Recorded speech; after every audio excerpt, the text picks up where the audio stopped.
Hello. Hello. Hello. Hey, how are you guys doing? All right. Yeah, yeah. Doing Life is good. good. Yeah. Glad to hear it. Now, John, leave it. Remind me again, where are you located? Los Angeles. I know, no, I know you're in Los Angeles. Other John. Oh, the John. I'm sorry. Sorry. I confused that. So usually I'm in Denver, Colorado. That's right. Okay. At the moment, I'm actually in Spain, in Valencia, Oh, Spain. look at So it's you. Yeah, quite early in the morning, and my that. apartment mate is sleeping, so I'm gonna probably not speak as much this lesson. Well, I'm just glad you're here. I mean, you know. Me too. Me too. But it must be what 1:30 there, or Gotta be. Correct. Yeah, Yeah, wow. wow. 1:30. Yeah, it's amazing. It's funny. I teach this. I've been teaching this keyboard harmony class for a couple of years, and two of the students are both in China, and it's like I don't know, 4 in the morning or 3 in the morning for them, and like they're always there, and I'm just like, you guys are the best. Like, That's true dedication right there. absolutely. Well, good to see you both. I'm not sure if Matt's going to be Yes. joining us. I think he might have sent me something earlier in the week saying he was going to watch later, so it might just be Okay. the three of us. Um, all right, we're jumping into Beethoven today, so this is it's like a get ready, you know.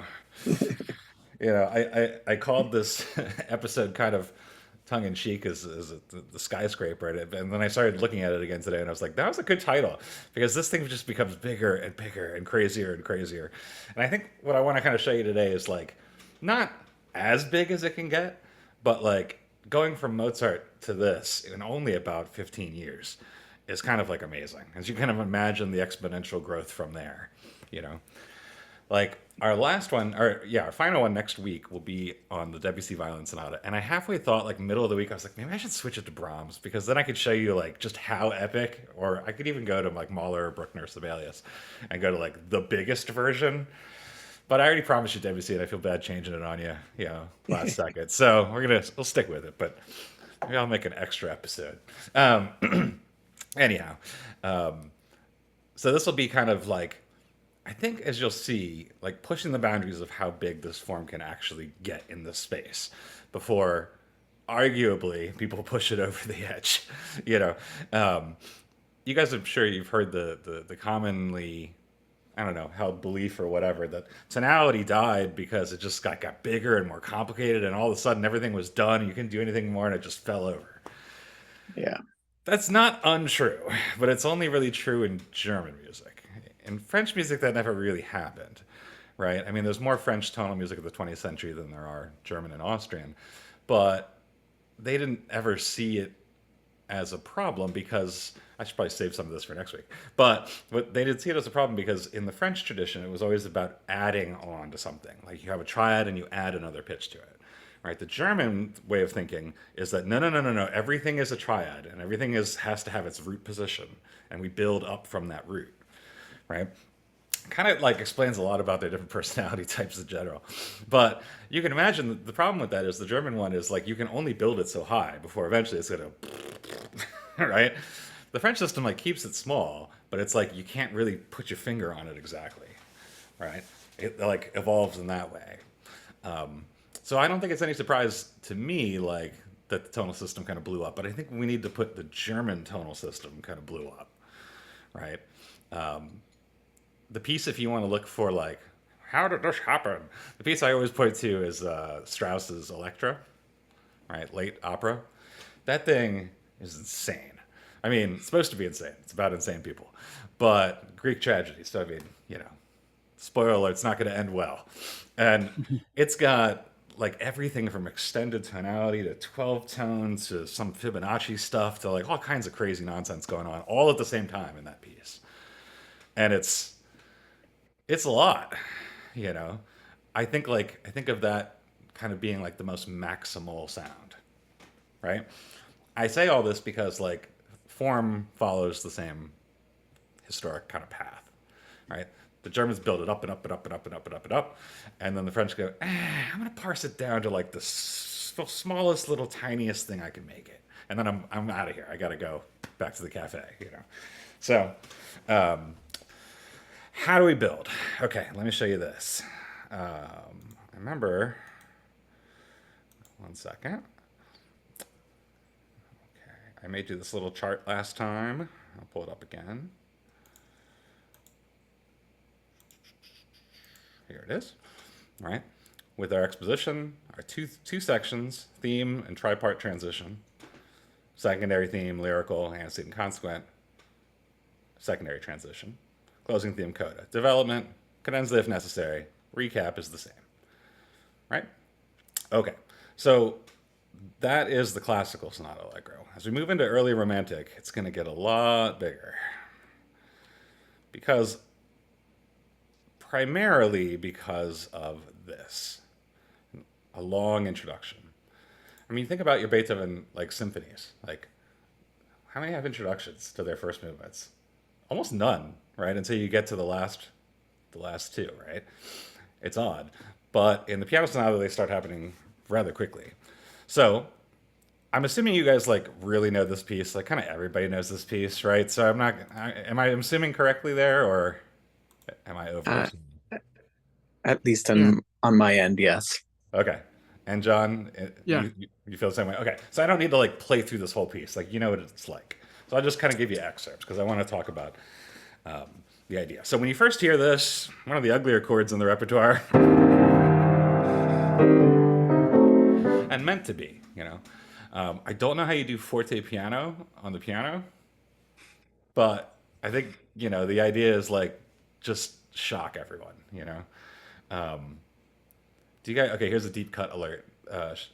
Beethoven's frenemy Schubert has his famous Opus 94 impromptus, and the first one just starts with this double forte G like this, then silence, and then starts like this. That's such a genius move because here's what's probably happening. Schubert's like ready to play the stupid impromptu, and everybody's talking, and they're being a pain, and like they won't shut up, and then these go. He goes, whoa, okay. And then the genius thing is to play something so quiet, and they're like, ooh, what's that? It's like, you know how like when somebody whispers to you, you start paying attention. Like it's that type of thing, even if you don't want to. It's like, ah, oh, damn it, why do we do that? It's that same thing, right? So Beethoven's going for the opposite here. He's going to just shock and then a pull away to pianissimo so that you get that same effect, right? I think we have to remember that these pieces in this time period were not played like in big concert halls, like we do now, right? They were played in salons, right? So it's not exactly like everybody would sit there and shut up. Like they'd be talking through the whole thing. We didn't have this culture until it's really like late 19th century where people sat in the hall and were good and quiet. And like, I can't imagine going to an orchestra concert now and having people just, talking the whole time. But like, if you try to imagine it, it actually kind of explains a lot of things, like a lot of reasons for like the extremes of dynamic and register in this area, excuse me. Okay, so this looks like our primary idea right from the start, but it doesn't take long before we get here. Sorry.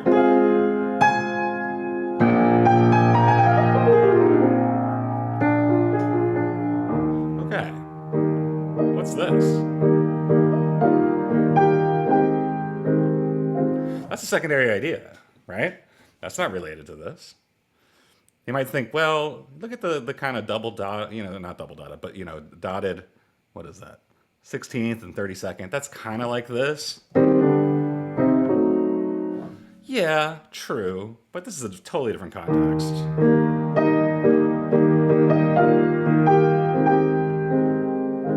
And the big 1-4 move. Okay. So I'm going to be switching back and forth between these two a lot today. Let me know if you can still see everything. The idea here is in the introduction, we're going to present two contrasting ideas, right? And the first being dramatic, the second being lyric. Now, they're not going to be played out as full themes like they are going to be in the exposition. They're just going to be little samples and little slices. And as you no doubt see, as soon as the secondary one is introduced, well, it doesn't take long before the first one's like, oh, wait, hold on, wait for me, right?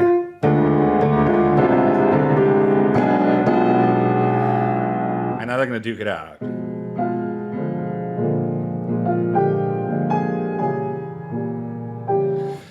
And like, I mean, I could talk about this introduction all day. It's so good because not only is it quiet and loud, but it's also, look, the piano section is moving from a one chord to a four, right? That's like such a big, that's like our big chord move that's into the bright area of the color wheel, right?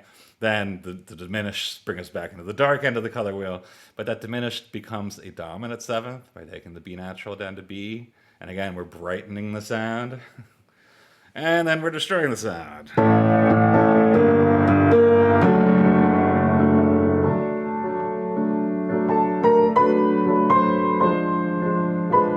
And now we're not really sure. It's almost like they're combining, right? And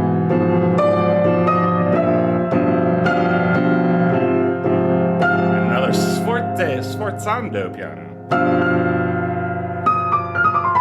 Okay, so it's like there's a struggle between the two, right? And at the end, they kind of merge into one, you know, you kind of take half of one and half of the other, and this is what you get. Mm. You got to remember in Beethoven's time that this F is the top of the keyboard. There's nothing higher than that, right? This is his when he still really had a forte piano for the most part. So there's no higher pitch than this. So you know, you're pushing the extremes literally of the instrument. Okay, and then this lovely extension.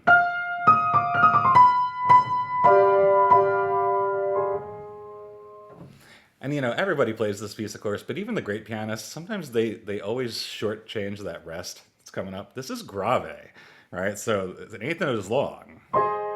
And two, and.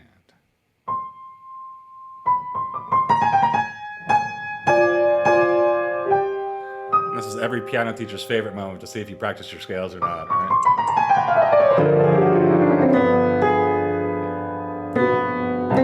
Well, clearly I haven't. That's it. You're off and running.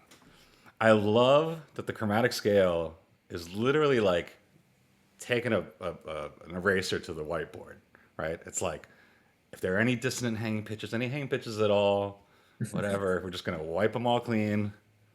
And then boom, Cop start the out. piece. Yeah, it's kind of it is kind of a cop out. You know, you're like, okay. All right, so to wrap up, we basically had a primary theme, a secondary theme, and then a short little coda, right? Once they kind of decided that they were going to become a hybrid of some sort.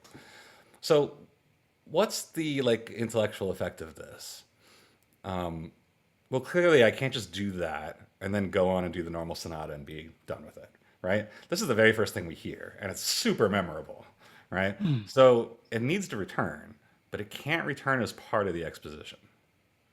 Because then you're already kind of like putting the cart before the horse, right? Like, we can't start developing this until we get to the development, because we need to set out our primary and secondary themes, right? And bringing this back too early will mess with that. So what these clever composers, and Beethoven's not the only one, Schubert does this in his sonatas, if they have an introduction, it's definitely going to occur in the seams of the other major sections, right? So between the exposition and the development, introduction. Between the coda and the final ending, another little hint, right? So that alone, because the introduction is so slow and the exposition so fast, is going to make for a long movement. You know, this piece, I don't know how long the first movement is. I'd say if you do the repeats, which Beethoven expected you to do, of course, you're probably looking at like 8.5, 9 minutes. And like that's the entire length of that Mozart sonata, even with its repeats, right? So this thing just got like huge, right? And that's, I think, one of the things that Beethoven is most known for is this explosion of the sonata form. I mean, remember, by the time he gets to the end of every, basically all of his sonata forms, by the time he gets to the end of his life, just got enormous, right? Like the final string quartet with the F Lydian passage that goes on for like 15 minutes. Like that thing is probably almost an hour long. That's insane, right? Obviously, I don't need to tell you about the Ninth Symphony, right? Which kind of got out of hand, right? And a normal symphony just all of a sudden blew up into basically like two different symphonies that are related to one another, a symphonic and then a choral, right? Yeah, since I used to teach at Westminster Choir College back when that was still a thing, all the students would always sing with New York Philharmonic or Philadelphia Orchestra, right? And uh, in classic singer fashion, they only knew the parts of the pieces that related to them, right? And so I remember I had this one student who was adorable. These are undergrads, so they don't know anything. And and she was like, "I'm so excited! I'm going to sing Beethoven 9 with the New York Philharmonic." And I was like, "Yeah, yeah, it's going to be awesome! It's going to be awesome!" And then they did the first show. I saw her the next day, and she was like, "Oh man!" And I was like, "What? What? I thought you were so excited about this." She's like, "I didn't realize I have to sit through like an hour and 20 minutes of music before I even sing." And I was like, "So you've never listened to the piece?" Of course, that's what it is. And there's a lot of pieces like that. The Mahler Second Symphony, they sit there for like maybe an hour and a half before they even start singing. You know, um, yeah. So these things are just getting larger and larger. I was just thinking about this week. I'm kind of disappointed that Brahms never did a vocal symphony. It's kind of shocking that he didn't. I Mm. mean, nobody worshipped Beethoven more than Brahms, right? I mean, wouldn't put out his first string quartet until he was in his 40s because he was just, didn't want to put out anything inferior ever to Beethoven. And yet, no choral symphony. Now, a lot of music for choir and orchestra, but no symphony. Curious. I'm gonna add it. I have many lists, but somewhere around here I have a list of like pieces I wish composers had written. You know, like I mean, for example, like a no-brainer would be like a Debussy piano concerto. Like, why Yeah, isn't that a thing? Like, that would be yeah, so yeah. awesome. You know, but I put Brahms' choral symphony on there too. Okay, all good with the introduction. All right, I'm gonna waltz through the exposition, which has the exact same form as the Mozart, but everything is again elongated. Remember, let's look at the theme first itself. It's usually 16 bars, and that's what it's gonna be here. Okay.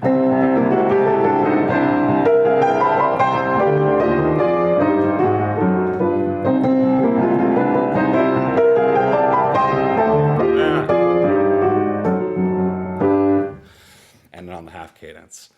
You see how clever it is that you've got yourself here, the 7 of 5, moving to 5, 1, classic, and the only thing he does the second time through is just hold it for a whole measure so that it can land on 5. Little things like that are like so clever, and like we never think to do that type of stuff anymore. It's like not well. There's no reason why it shouldn't be in our wheelhouse because I don't know why we can't do that. But it's the simplest little subtlest of things, and he shows you how like metrically aware he is. Now, obviously, he's not the first person to write 8+8 bar phrases or do this modulation. Nonetheless, it's nicely done. If I was doing the contrapuntal analysis of this, which we are not doing, I would be super psyched about this, right? And if you've ever heard Dr. Lasser's lecture on this one, have you guys both heard that over the years? I have not. Uh, John, have you heard I, it? I mean, it must have. You must have heard it at some point in Yeah, the I mean, but evening. that's the thing that really stands out right away, Absolutely. which And means it's I gonna probably heard it. it's the contrapuntal motive and it will Yeah. dictate so much of what happens in this piece, which I will only casually mention as we go, I promise. Like spend well, I think when Philip gives this lecture in Paris, it's usually 2 hours just on this. So there's a lot to talk about. But that's not our job today. All right, so classic primary theme.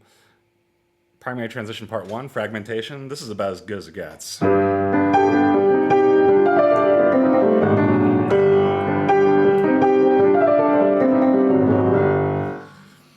Are you ever going to remember that passage tomorrow?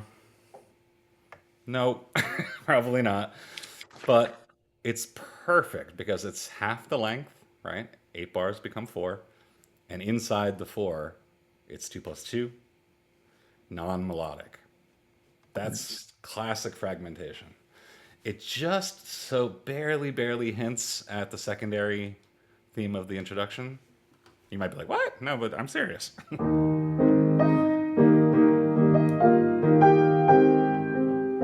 Right? That move is very similar. Oh, where am I? Oh, there you go. It's got just a little bit of that feel, which I think is, again, this little bit of hinting that Beethoven does all the time is what really makes him like the A plus plus sonata composer.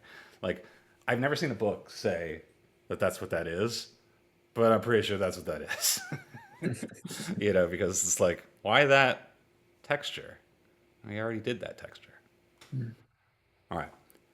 Secondary transition. I'm sorry, primary transition part 2, modulations and sequence. Here they go. Sorry.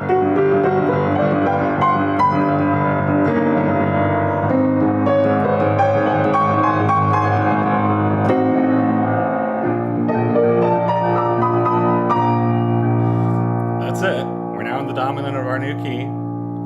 So seamlessly, we enter into primary transition section 3, pedal point in the new key. And here it is. And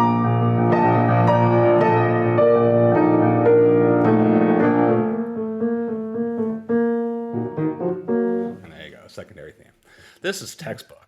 Like, perfectly done, nice and succinct, 3 clear sections. It's not unusual for the third part of the transition to like continue the texture of the second, but now it's just focused in on the dominant. But here it's using the theme, right? Both Yes, it is. kind of 2 and 3 are. Absolutely. Right. And so that's nice. That's, again, shows good developmental skill. He's using just the first half of it, right? Doesn't need this other back half. And in fact, he rarely ever does this back half of it again until, we really repeat the whole thing. I've been studying this film score, and the entire score, I swear, is all transition. Oh, yeah. Except, except there's a theme that will pop up. And then it's like, it all looks exactly like this transition 1, like the entire score. Wow, that's strange. And in fact, like musically, it's sort of like the theme is the transitions between sections, but it's all this transitional material. And the themes are only when like something, some characters on the screen that you care about. Sure. It's really interesting, but it sounds great, but yeah, no, that makes more sense for something that's supposed to be in the background. Like, it kind of reminds me of like the old aria and recitative setup of old opera, right? Like when we needed to get something across, we stopped the music and they just talk for a while. Yeah. And then when we wanted to pause on something, big old aria, Right, yeah. With the big themes. It's tried and true, I mean, that was going on since like literally the early days of opera, like the 1610 operas, like Orfeo and all that stuff. Rebecca just did, I have this on my brain, she did 2 awesome Baroque things the past 2 weeks. She did the famous Dido and Aeneas, which is, the Purcell, which was freaking awesome. And then she did a piece which, when I looked at her calendar, right, I was kind of like, I'll probably skip that one. But I'm happy I didn't, because it was the only real opera / oratorio that Vivaldi ever wrote. It's in Latin. And it's freaking great. Like, I don't think I've ever heard a piece by Vivaldi and been like, God, that was really good. But this one was like, It's like, Vivaldi to me is kind of like Mozart. Like, when he actually tries and gives a shit, like, it's really good. But I think most of the time he's just like, keep it coming, I'll get you the name of it, and I'll send it in the email when I send you the video. But it's worth taking a look at, because it was this crazy story. Maybe you've heard of this. In Venice, right on the Piazza di San Marco, there's this famous convent for girls, and I mean, unwanted kids or whatever was going on forever in Italy, and these girls would just be dropped off there, and they lived there their whole life, and they all just played instruments their entire life, and they got freaking really good. And so Vivaldi had this weird idea. He was going to write this big opera for all these ladies in the convent that were going to be the musicians and the singers. And geez, they must be pretty freaking good, because this piece is crazy virtuosic and fantastic. I'll send you a link to it or something if I can grab the video from Rebecca. It's just something like it's very rare. I don't know, maybe I'm just jaded and old, but like, it's very rare I hear something I've never heard before and I was like, holy hell, that was so good. Like,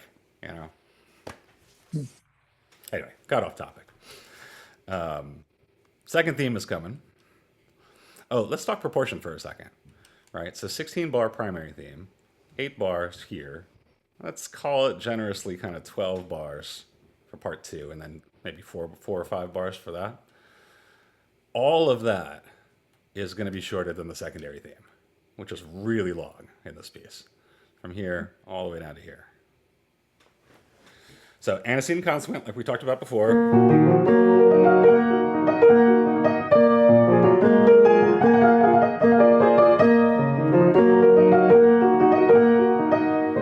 To me, right there, when that happens, you know you're going to be in for a long one. Right? Because he's modulating inside of it. You're like, oh, yeah, we're going to be here for a while. Of course, you know, the big surprise is that it's in minor, right? That's, to me, related to the contrapuntal motive, the minor major. They're always the opposite of what you want them, or not what you want them to be, but what you expect them to be, you know? So, just like we showed you with the antecedent consequent and Mozart, you can do this many ways, right? You can do the 4 bars to the 4 bars. You can obviously do 2 to 2. And you can do the big 8 bar to 8 bar. Right? And they'll all line up both ways. So now we're in the very strange key of D flat major.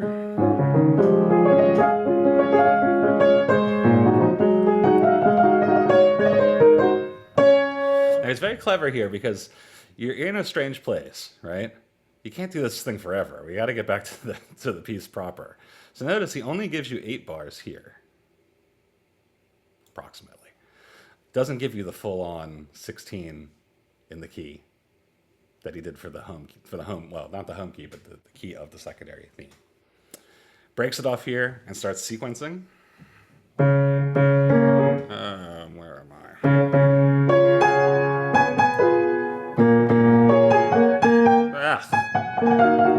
I haven't played this piece forever, and I always hated this part.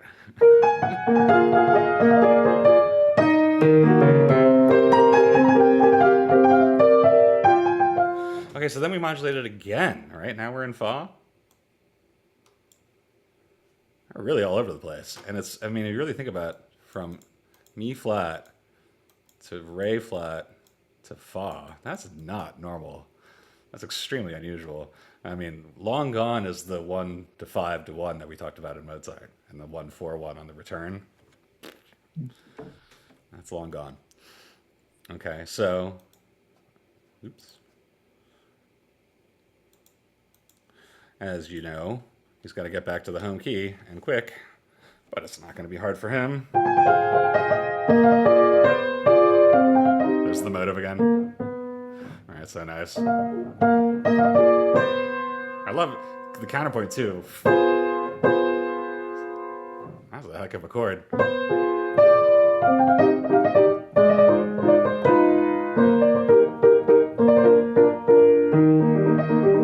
Okay, that's it. That's a long one. All right. And like I said, I think it's when he made that decision to modulate at the end of the 16 bar, you were kind of locked in to that. All right, secondary transition. You guys remember the deal? Stay in the home key. Don't modulate. And expand on the motive.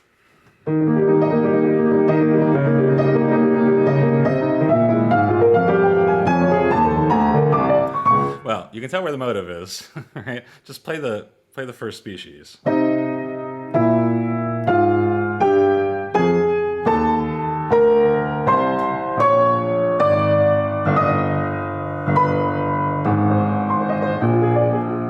Right?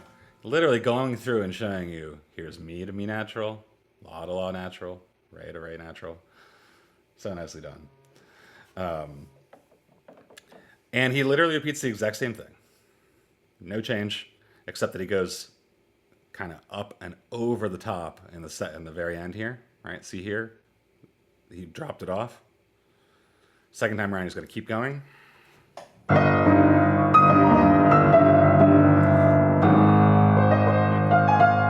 Remember, that's the high note.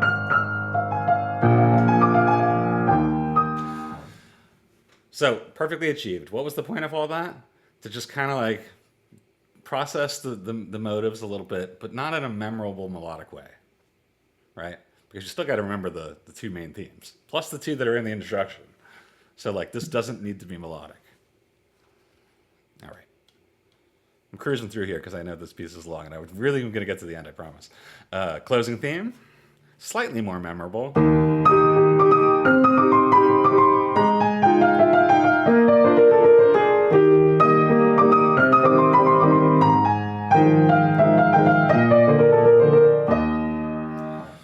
Okay, great little passage. Although I do have a quibble. Notice C natural, C flat, E natural, Mi flat, La natural, La flat. It's like it's pretty clear that's the motive. Look at the left hand.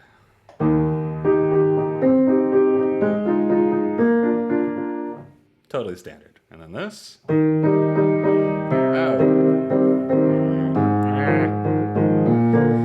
I can see Philip going, well, no, it's not parallel octaves. It's not parallel octaves because it's just piano. It's just piano octaves. Like, yeah, true, but they're still there. Like, and this is a Beethoven thing that this is. Look, I respect the crap out of Beethoven. He's not my favorite composer, and one of the reasons is because he's a little sloppy sometimes. And this is one of those moments. Like, instead of doing this, so. It still could have been voice led. It would have been a little harder, but you would have done this.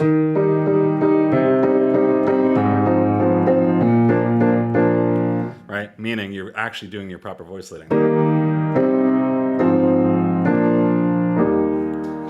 Now, would that have been harder? Yes, slightly. You'd have to pick up your hand a little bit more rather than just sitting in the octaves. But I don't know. I'm kind of disappointed you didn't do that. And maybe I'm overreacting, but I just want to play it one time sounding like that. That's your list. Yeah, I'm going to add that to my, definitely add it to my list. So here it is with the fully fleshed out counterpoint.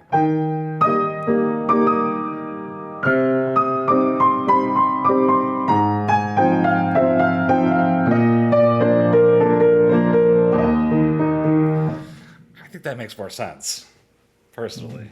He took the time to do it here, right? These aren't parallel. So just one of those things. He probably wouldn't have thought about it that way, but I don't know. I've got the microscope and the microphone lens. Can I make a quick comment? Absolutely, please. I was just a thought, but in this book that I think it was the Alan Walker biography on Chopin. Yeah. He talks about the difference between a lot of Chopin's music and Beethoven's music, and that Beethoven was really a symphonist that wrote symphonies on the piano, and then Chopin was like the first original pianistic composer. But sometimes I wonder if some of these things he's just thinking about the orchestra. You know what? It's a good observation. I mean, I love that book, by the way. It's really well. I don't usually get through all the way through like those big biographies, but that was a good one. That was a good one. Yeah. I think that you're right, or he's right. Like, nobody influenced Chopin more than Beethoven. There's no doubt about it, right? I mean, he just rips off pieces like key by key all the time from him. So like, I totally get that. But Chopin never wrote a symphony, obviously. He didn't really care for orchestration. The only pieces he ever orchestrated, he was like 17 and 18 years old, and he didn't know what the hell he was doing. And then he never really cared to learn after that. So he's definitely the first person that is primary piano composition, for sure. But Chopin's sonatas, I know there's only two of them. Well, there's three technically, but the first one is, Juvenilia. They're fascinating and awesome and innovative and strange and pushing boundaries. They're great. It's just a shame they didn't write any more. And there's one more, of course, is the cello sonata. And that piece is awesome. Yeah. I love that piece. And it breaks a lot of sonata bounds itself. So it's not like he didn't know how to do it. He just didn't do it very often for whatever reason. And Beethoven, to his credit, he didn't have the piano that Chopin had. He had this dinky instrument which was closer to a harpsichord than it was piano at this point. That's a good point. Even later in his life, like I always forget when he died. Is it 1827, something like that? I don't quote me, but it's Chopin would have been a teenager when he died, right? Yeah. So like the technology right there, it switched over, and now you had metal strings for the first time, right? You had. You had like the ability to be able to double and triple play pitches. You had the double action, which Beethoven never had. I've been told, I'm not entirely sure. I've been told that I've played 3 different keyboards or pianos that Chopin owned. At least the people who owned them told me that that was true. I'm never sure, especially the French ones. But like my take on it is, how the crap did he do anything on this thing? Like it feels like such a toy. If you're used to playing the modern piano, like I always felt like I was just going to break it. Like it's such a like there's no sustain as well. Like sustain pedal on my piano like probably would last until I don't know hours if I just left a large chord. We just sat here forever. Like how long would it be until it literally stopped hearing it? A long time, right? But in Chopin, like there's things that last like 10 seconds maybe. So it actually makes you rethink a little bit of how you look at it, right? Because you'll see like in slow tempos, whole notes with fermatas, like how long could that really be? Yeah. Anyway, you shouldn't get me talking about Chopin. I just talk Sorry. about that. It's all right. It's my weakness. Another day. It's my catnip. Are either of you guys cat people by chance? Mm. Nah. Yeah, I'm not either. And there's like this very nice, very cute stray cat that has moved in our backyard. And Rebecca, who's out of town, is like, you have to feed it and you have to do all this. I was like, I don't want to do any of that. Like, I want it to go away. I don't like cats very much. Oh, that's funny. Philip has this whole thing about how every composer is either a cat composer or a dog composer. This really doesn't make any sense to me. But he's a cat person, and I'm definitely not. So, Okay, quick funny story, and then I promise I'll get back to this. So Philip has this nice little country house upstate, right? Like an hour from the city. And I went up there. I've been up there many times, but the very first time I went up there, I stayed overnight because it's a long way from Philly. And it's like a loft type of situation. Like the bedroom is kind of like up on this loft. This is important to know because there's no like, doors around it or anything, right? It's like a loft space. Okay, fine. We have a great night, great dinner. Nothing in my brain said there's a cat here, right? I didn't think about it. I didn't see cat, didn't smell cat, never thought of it. Middle of the night, I wake up, this terrifying dream of being like eaten by like a tiger, and there's this freaking cat like on my face. I was like, oh, Jesus Christ, like I hate those things. He didn't tell me he had a cat, so I just wandered in and did cat stuff, You dreamt of a tiger, really? I really honestly did. I dreamt of being chased by a tiger, and I woke up and I saw this cat like right in my face. Like That's It's terrifying. from this children's book called Mog, which is really big children's book in England. Okay. Which we picked up when we were there, and there's the little girl dreams a tiger is licking her, and it's just the cat. Oh wow. Well, I'd rather have had that dream. This was more like, I'm going down. I hate those things. Anyway. All right, so to wrap up the exposition, of course, we have the coda, restating the theme in major.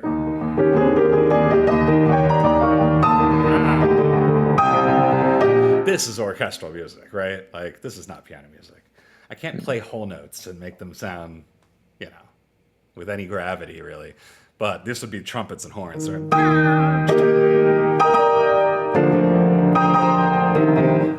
So I'm with you on that for sure. Yeah. The classic end on the dominant to repeat and hold the chord again, just like he did at the end of the primary theme. Right, hold the chord twice to land in the dominant. So the second time around. And here you would expect, even though it's dramatic, it's hard to hear this because you know what happens next, right? But to be honest, if I'm playing on this and I'm thinking...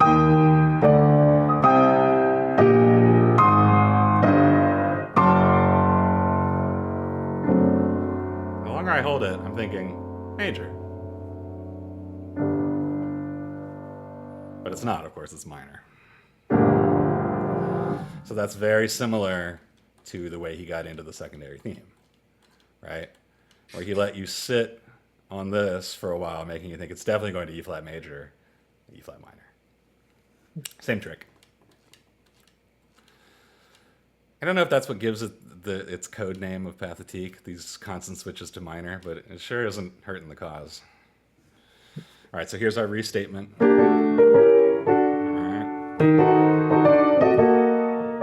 Now notice, we're not going to even touch that secondary idea here. But we're going to have a hell of a modulation right there. And a couple of measures to be like, nah, I'm serious.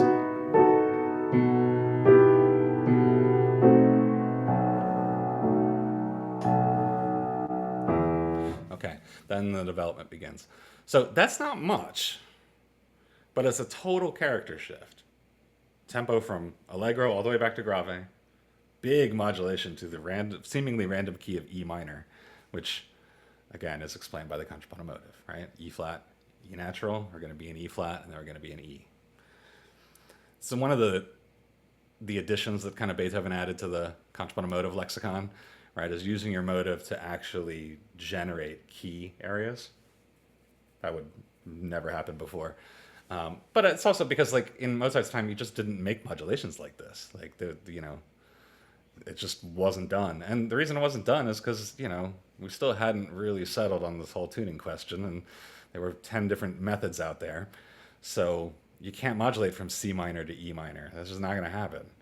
But in Beethoven's time, you could, because they finally worked that out. Okay, so what's the development in this style? Let me just pull up the other thing real quick. I'm going to take that off for a second so my computer doesn't die. Pull up the list. It's an interesting trick how he gets to E minor, too. It's a sneaky one, isn't it? It's like, well, okay, we're kind of going to G minor, right? Oh, yeah, we're definitely in G minor. And it's like, no, it's G major. No, we're going to raise that soprano up a note. And now it's E minor. That's and right. It hangs. And it hangs. And it's that B flat moving up to B natural, which again is the motive, which is the one that you're like, that was unusual, and like, to me, I don't know. I always hesitate on saying anybody did anything on purpose, because how the hell do we know? But like, this is not a typical modulation, and he's got to go out of his way to be like, no, I'm serious, like I'm doing this, all right? I think that's new, So development doesn't have to be in a close key. No, not anymore, right? And unlike the other in Mozart's time, right, development's going to be a mixing of themes from both the introduction and the exposition, right? So that's new. So we really got 4 ideas to mess around with. Plus, remember, every once in a while, as Mozart did, you can steal from this guy, you can steal from this guy, right? A little bit of texture. You can steal from this guy if you want. Mozart did that when he stole this on a secondary theme last week, right? So it's not just the primary and secondary theme and the introduction themes. It's also these little transitions can get in the mix. So one of the fun things to do is kind of look through developments and be like, what is what? Obviously, we're starting with the original idea. And then this. Remember how I told you that was kind of like that thing? Now they've been fused. Right, that's the texture of the... But it's the melody of the introduction.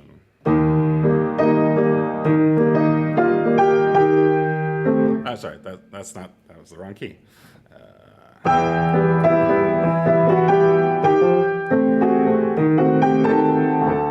I picked up this bad habit, and John, you've seen this in action way too many times. I just never look at the key signature. I just imagine what it is, and I just go. And then my brain goes, what? And I look back to the left, I'm like, shh. Damn it. Speaking of, by the way, what key are we in? I mean, we're in E minor, right? Notice that there's no key signatures throughout any of this development. Changes too often. Yeah, he changes too often, and that's a very 20th century move, I gotta say. Like, when he goes back to the recap here, he's gonna put it back on, but no, just to say like, nah, we're not doing keys here. That's like, I'm not sure that's actually been done before, but maybe somebody's done it, but that's pretty novel. Okay, moving keys now, D major. Sequence.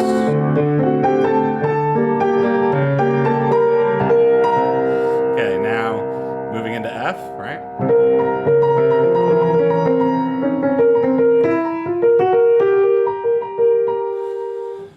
what's that? It's kind of the primary theme, right? It's also kind of like the primary transition part 2, right? Where you're doing the pedals like this and then the moves. It's a little hybrid. And then these great diminished chords can just slide down.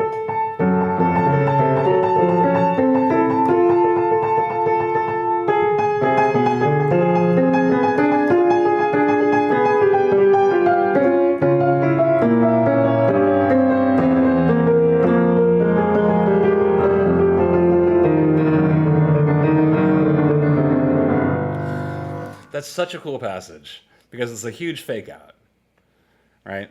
Literally, from here, I thought I was going to be in F minor. Then he does his little slide here and a slide down here. But then by the time I hear that pitch, I still think that, yeah, we are going to F minor. Absolutely. And we do get there, but something feels wrong, right? Because we're not hypermetrically in the right place for this to be like an arrival. The arrival is here. Right?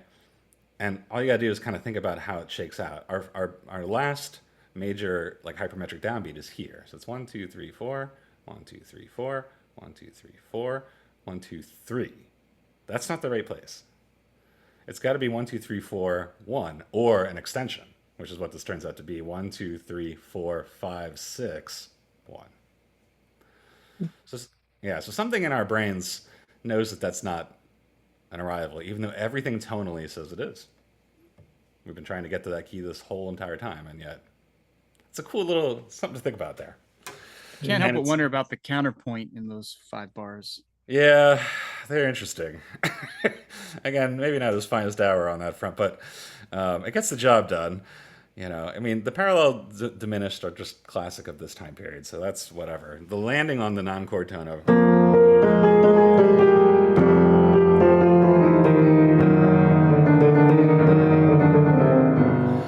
it's fine. There's not much of a precedent for accented passing tones in this piece. So to me, that feels like a little new. Like, think about the big melodies that we've had. Either they're downbeat oriented or there's no dissonance on downbeats. So it does feel to me a little weird to do. The weirdest one is on the sol, where there's like a re flat to do on that sol in the second to last system, the second bar. Oh, here? Yeah. Oh, yeah. I see what you mean.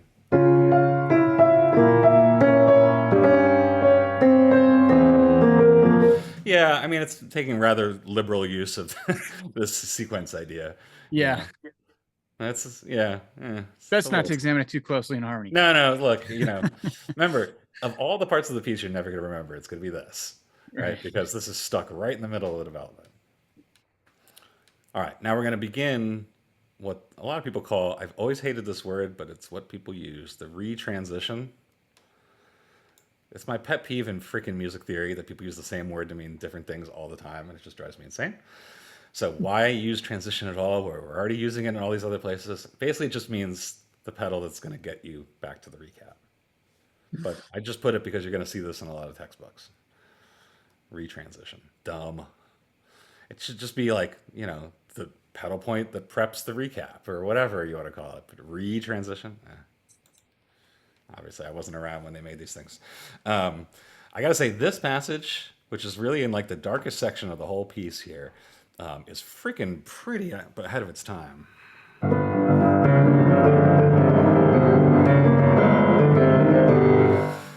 I'm always fascinated in music that's this old when you see a moment that harmonically I don't think I can put a Roman numeral on.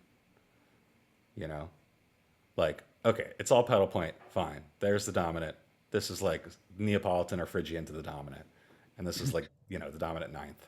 But this first one, with sharps and flats in the chord,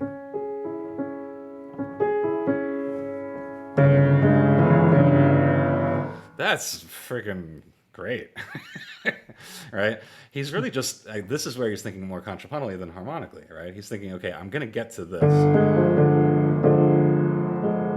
So he's going to pull up from, but against the pedal,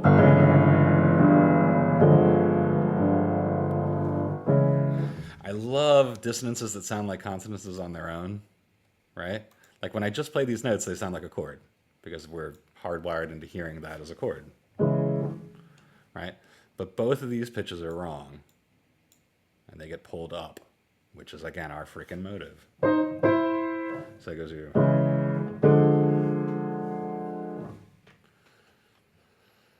Nice move. All right. Well, neighbor tones, really, right? Exactly. These ones like Mozart would do that in a cute way. Yeah, he did that last week. He did that whole thing. Yeah. Right? This is like the dark version of it. I'm playing it forte. I don't know why it says pianissimo.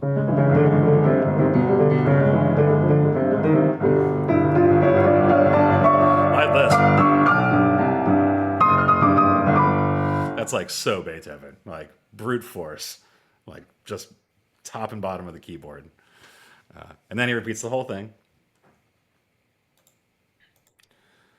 And because if you're Beethoven, you really are not done until you've made your point. He's going to do this freaking thing 3 times, which I always thought was like kind of overkill.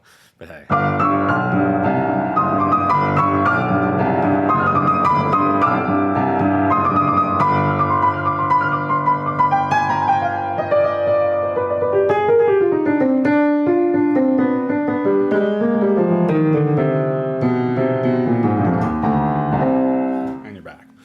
Notice that even in this last bit of pedal point, he's still got his motive working.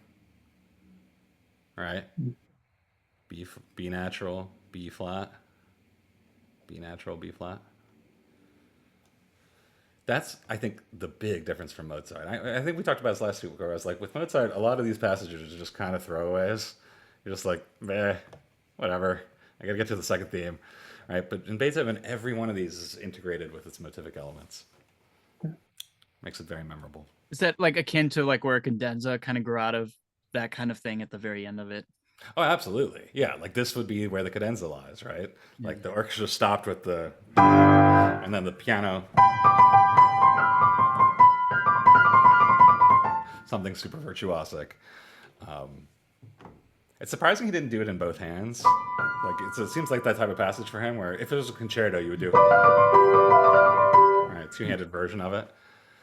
But I think what he's thinking, and I could be way off on this, is that he remembers that he did the big sweep of the piano here, the sweep of the chalkboard, and he's going to do the same thing. But he can't just do another freaking chromatic scale because, like, we've been through too much. Nothing, and that would be kind of generic at this point, right? So he picks a pattern which integrates the motive. All right. Recap is always pretty much exactly the same, except the modulations are going to be different, right? You can always tell where it happens, you know, point to exactly where it happened. Well, he actually shortens the recap by quite a bit. Notice you have your 8 bars here, and then he interrupts right here in the middle of the 8-bar phrase. Here's the second one. Oh, sorry. Wow, that's different. Sequences it.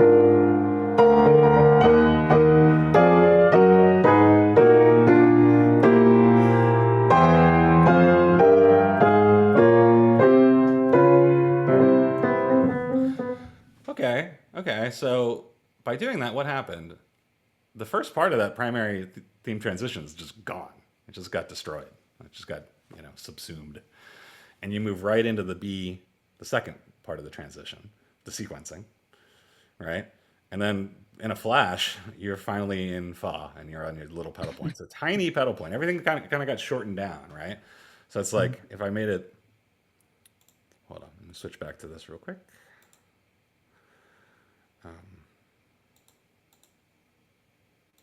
Okay, here it is.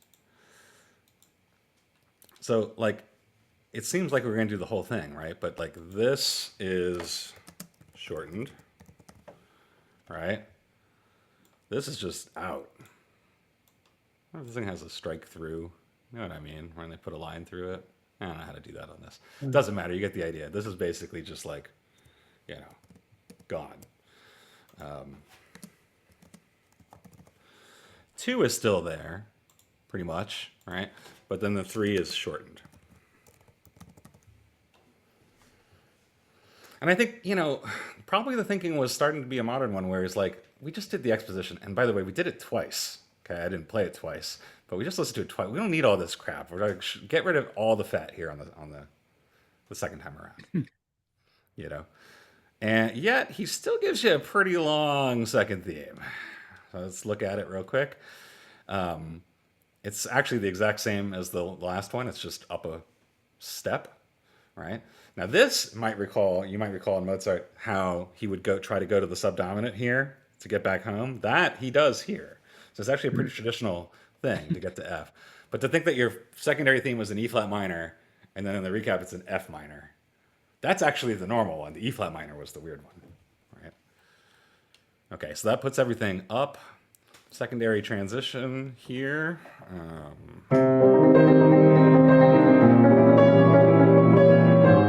That's a lot of fun because this was an E flat major before. Now it's in the parallel minor, right? The home key. So we kind of get to C here, and we're going to stay there the rest of the piece. All right, so these big moves. Repeat. He's got to do a little bit of fancy counterpoint to make sure he doesn't run off the keyboard here, but he does it. Primary closing theme in minor, which is really cool.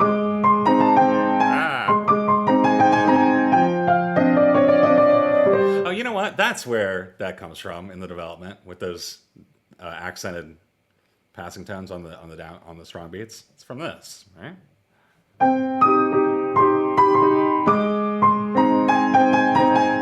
Right there.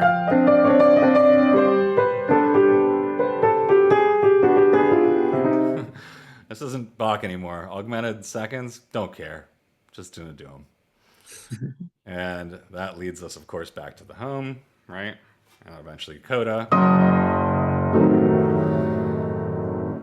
Introduction has to come back right here just to remind you. Now, I think if I was in the audience, I'd be like, he's not doing another full exposition, are we? Like, we can't do that. He doesn't. But just enough. When I was a kid, I always played this next chord as minor. And I remember I once played it when I actually got a teacher. I played it. It was like, oh my God. And I was like, what?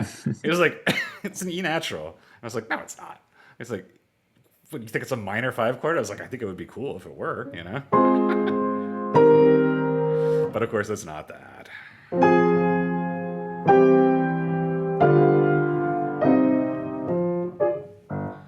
And then just the slightest fake out to make you think, we are going to start this damn thing over again. But then shorten this. I love these. Back where we started the piece, that was the opening chord. All right. And that's the elongated Sonata Allegro with introduction. Notice that this is very clearly a first movement because we got a lot of unfinished business, like, looking at you, A natural up there that's hanging. As the piece that the movement then starts in A flat. Yeah, very clever. But that's the basic gist of it. I don't want to keep you guys late because I know it's not late for you, John, but Anyway, any questions or thoughts or anything before we call it a day? We made it all the way through, which is amazing. With only minimal tangents, I might add. only one cat story. Yeah, see, I mean that's good for me. Yeah, I mean we're getting ready to go to Paris again and getting all that ready. And Philip and I have always had these long discussions. He's like, I don't want to do these 2-hour classes. People can't pay attention for that long and blah, blah. I'm like, they can if you make it fun, Like, I don't know. I'm not giving, maybe I'm old school, but like, I love those analysis classes that are 2 hours long. You get a 15-minute break in there or whatever. But like, then you can fully present the argument without feeling like you're rushing, Yeah. Anyway. Well, you guys are awesome. Have a good week. I'll see you next time for the conclusion. Okay. As Debussy. always, Debussy Violin Sonata. Great. If you haven't listened to it in a while, take a listen. I'll hack through a little bit, but I'm mostly gonna play recordings for that because I need you to hear what it really sounds like. But if you haven't listened to it in a while, it's only like 5 minutes long. Give it a quick listen and refresh your memory. You're not going to play the violin parts? I can sing them, but it would be really awkward and definitely out of range. Well, that'll be great. Looking forward. Thank you very much. My pleasure. Right. See you guys Thank you. next week. See you next week. Yep. Bye. Bye.